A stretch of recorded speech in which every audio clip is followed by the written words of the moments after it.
S, ದ್ವೇಷ ಭಾಷಣ ವಿರೋಧಿ ಕಾಯ್ದೆಯ ಮೂಲಕ ಪ್ರತಿಪಕ್ಷಗಳು ಮಾಧ್ಯಮದವರ ಮೇಲೆ ನಿಯಂತ್ರಣ ಹೇರುವುದು ಎದುರಿಸುವ ಕೆಲಸವನ್ನ ಕಾಂಗ್ರೆಸ್ ಸರ್ಕಾರ ಮಾಡ್ತಾ ಇದೆ. ನಮ್ಮನ್ನ ಸೇರಿ ಸಮಾಜದ ಸಂಘ ಸಂಸ್ಥೆ ಮತ್ತು ಹೋರಾಟಗಾರರನ್ನ ದಮನ ಮಾಡುವ ಹುನ್ನಾರ ಇದಾಗಿದೆ. ರಾಜ್ಯ ಸರ್ಕಾರ ಜಾರಿಗೆ ತರಲು ಹೊರಟಿರುವ ಈ ವಿಧೇಯಕ ಖಂಡನೀಯ. ಸಂವಿಧಾನ ವಿರೋಧಿ ವಿಧೇಯಕವನ್ನ ಜಾರಿಗೆ ತರದಂತೆ ಒತ್ತಾಯಿಸಿ ಮೈಸೂರು ಜಿಲ್ಲೆ ನಂಜನಗೂಡು ತಾಲೂಕಿನಲ್ಲಿ ಬಿಜೆಪಿ ಪಕ್ಷದಿಂದ ಭಾರೀ ಪ್ರತಿಭಟನೆ ನಡೆಸಲಾಯಿತು. ಪಟ್ಟಣದ ಊಟಿ ರಸ್ತೆಯಲ್ಲಿರುವ ತಾಲೂಕು ಕಚೇರಿ ಮುಂಭಾಗ ಮಾಜಿ ಶಾಸಕ ಹರ್ಷವರ್ಧನ್ ನೇತೃತ್ವದಲ್ಲಿ ಜಮಾಯಿಸಿದ್ದ ಬಿಜೆಪಿ ಮುಖಂಡರು ಮತ್ತು ಕಾರ್ಯಕರ್ತರು ವಿವಿಧ ಘೋಷಣೆ ಕೂಗಿ ರಾಜ್ಯ ಸರ್ಕಾರದ ವಿರುದ್ಧ ತೀವ್ರ ಆಕ್ರೋಶವನ್ನ ಹೊರಹಾಕಿದ್ರು. ರಾಜ್ಯದಲ್ಲಿ ಕೋಮು ಸೌಹಾರ್ದತೆ ಕಾಪಾಡುವ ನಿಟ್ಟಿನಲ್ಲಿ ರಾಜ್ಯ ಸರ್ಕಾರ ಜಾರಿಗೆ ತರುತ್ತಿರುವ ಕರ್ನಾಟಕ ದ್ವೇಷ ಭಾಷಣ ಮತ್ತು ದ್ವೇಷ ಅಪರಾಧಗಳ ಪ್ರತಿಬಂಧಕ ವಿಧೇಯಕ 2025ಕ್ಕೆ ಬಿಜೆಪಿ ತೀವ್ರ ವಿರೋಧವನ್ನ ವ್ಯಕ್ತಪಡಿಸಿತು. ಈ ವಿಧೇಯಕ ಭಾರತದ ಸಂವಿಧಾನಕ್ಕೆ ವಿರುದ್ಧವಾದದ್ದು. ಇದನ್ನ ಜಾರಿಗೊಳಿಸದಂತೆ ಒತ್ತಾಯಿಸಿ ಪ್ರತಿಭಟನೆಯನ್ನ ನಡೆಸಿದ್ರು. ಈ ಕಾನೂನು ಜಾರಿಯಾದರೆ ನಾಗರಿಕರ ಮೂಲ ಹಕ್ಕುಗಳನ್ನ ಕಸಿದುಕೊಳ್ಳಲಾಗುವುದು.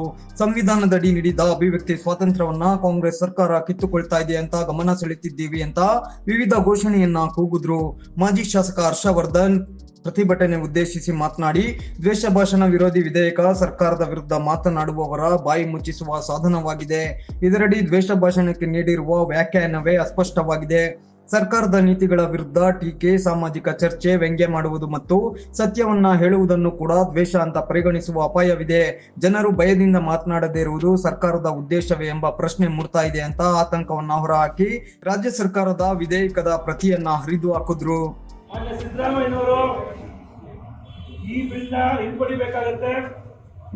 ಇಲ್ಲ ಇಡೀ ರಾಜ್ಯದಲ್ಲಿ ಒಂದು ಉಗ್ರವಾದಂತ ಹೋರಾಟ ಹಮ್ಮಿಕೊಳ್ಳಬೇಕಾಗತ್ತೆ. ನಾವು ಈ ಬಿಲ್ಲು, ಈ ಮಸೂದೆ ತಲೆ ಬಿಡದೆ ಇದ್ದೆ ಬಂದಿರಂತವ್ರು ನನ್ಗೆ ಯಾರು ಅಂತ ಗೊತ್ತಿಲ್ಲ. ಇಲ್ಲಿ ಸ್ವತಃ ಗೃಹ ಸಚಿವರಾದಂತ ಪರಮೇಶ್ವರ್ ಅವರು ಇದಕ್ಕೆ ಸ್ಪಷ್ಟೀಕರಣ ಕೊಟ್ಟಿಲ್ಲ. ಇಲ್ಲಿ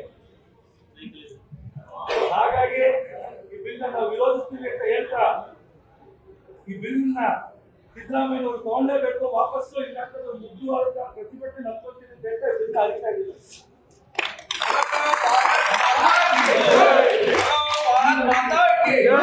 ಕಾನೂನು ಹೋರಾಟಕ್ಕೆ, ಬಿಜೆಪಿಯ ಕಾನೂನು ಹೋರಾಟಕ್ಕೆ, ಬಿಜೆಪಿಯ ಕಾನೂನು ಹೋರಾಟಕ್ಕೆ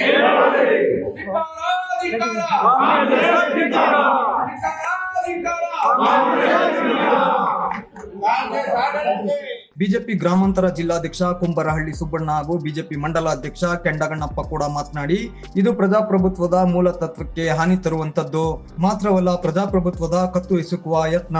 ಈ ಕಾನೂನು ಪೊಲೀಸರಿಗೆ ಮತ್ತು ಸರ್ಕಾರಕ್ಕೆ ನಿರಂಕುಶ ಅಧಿಕಾರ ನೀಡುತ್ತದೆ. ಕಾಯ್ದೆ ಹೇಳುವಂತೆ ಇಲ್ಲಿನ ಅಪರಾಧಿಗಳಿಗೆ ಜಾಮೀನು ಇಲ್ಲ. ಜನಸಾಮಾನ್ಯರನ್ನ ಅಪರಾಧಿಗಳಾಗಿ ಮಾಡುವ ಈ ಕೀಳುಮಟ್ಟದ ಕಾಯ್ದೆ ನಮಗೆ ಬೇಕೆ ಅಂತ ಪ್ರಶ್ನೆ ಮೂಡಿದೆ. ಈ ವಿಧೇಯಕವನ್ನ ಜಾರಿಗೊಳಿಸದಂತೆ ರಾಜ್ಯ ಸರ್ಕಾರಕ್ಕೆ ಒತ್ತಾಯ ಮಾಡಿದ್ರು. ನಿಮ್ಮನ್ನ ಜೈಲಿಗೆ ಹಾಕ್ತೇವೆ, ನೀವು ವಿರೋಧ ಪಕ್ಷದವ್ರನ್ನ ಜೈಲಿಗೆ ಹಾಕ್ತೇವೆ, ನೀವು ಸಾಮಾನ್ಯ ಜನ ಎಲ್ಲ ಸರ್ಕಾರದ ವಿರುದ್ಧವಾಗಿ ಮಾತನಾಡುವುದಾದ್ರೆ ನಿಮ್ಮನ್ನ ಜೈಲಿಗೆ ಹಾಕ್ತೇವೆ ಎನ್ನ ಕಾಯ್ದೆಯನ್ನ ತಂದಿದ್ದಾರೆ.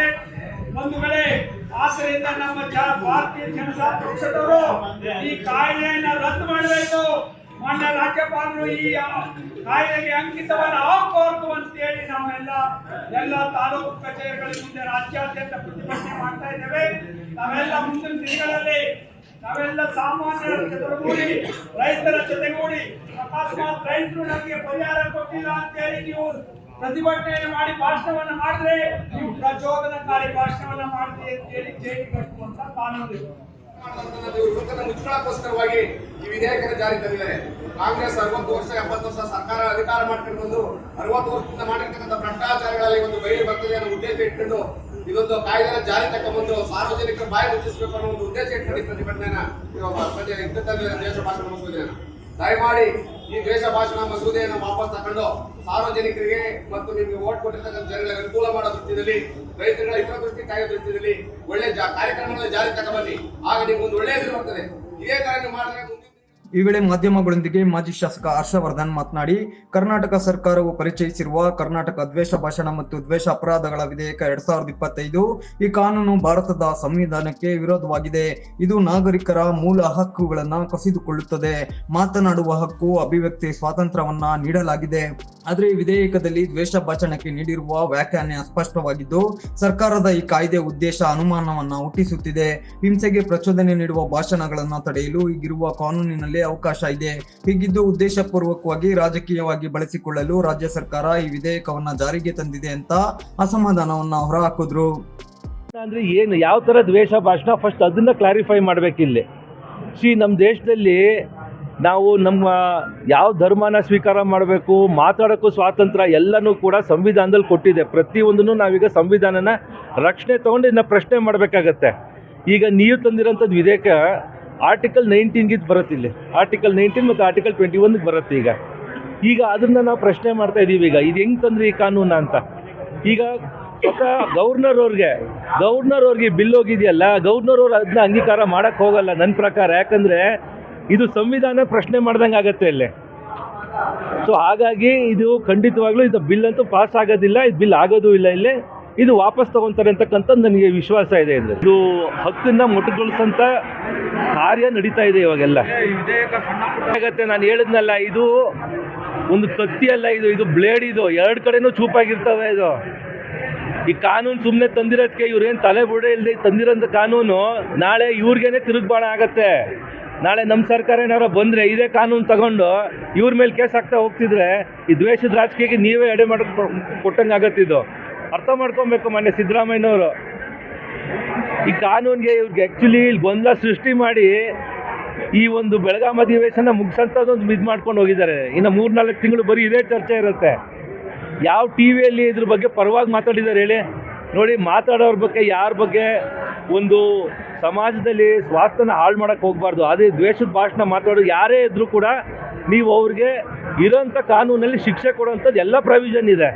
ಅದು ಬಿಟ್ಬಿಟ್ಟು ನೀವು ಈ ವಿಧೇಯಕ ತೊಗೊಂಬಂದು ನೀವು ಯಾರು ಬೇಕಾದ್ರೂ ಪೊಲೀಸವರು ಯಾರು ಬೇಕಾದ್ರೂ ಕೇಸ್ ಹಾಕ್ಬೋದಂತೆ. ಈಗ ದ್ವೇಷ ಭಾಷಣ ಇವ್ನು ಮಾಡ್ತಾನೆ ಅಂತ ಅಂದ್ಕೊಂಡು ಅವನ ಮೇಲೂ ಕೇಸ್ ಹಾಕ್ಬೋದಂತೆ. ಮಾತಾಡೋದಿರಲ್ಲ ಅವರಲ್ಲಿ.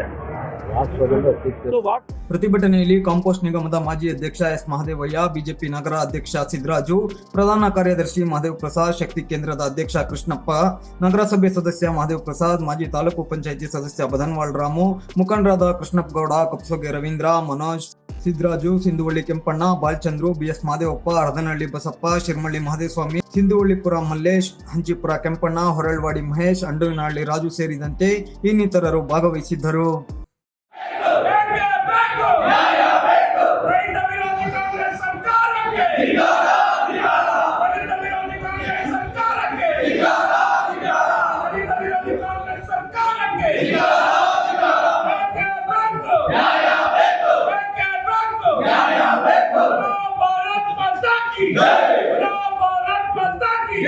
भारतीय जनता पार्टी की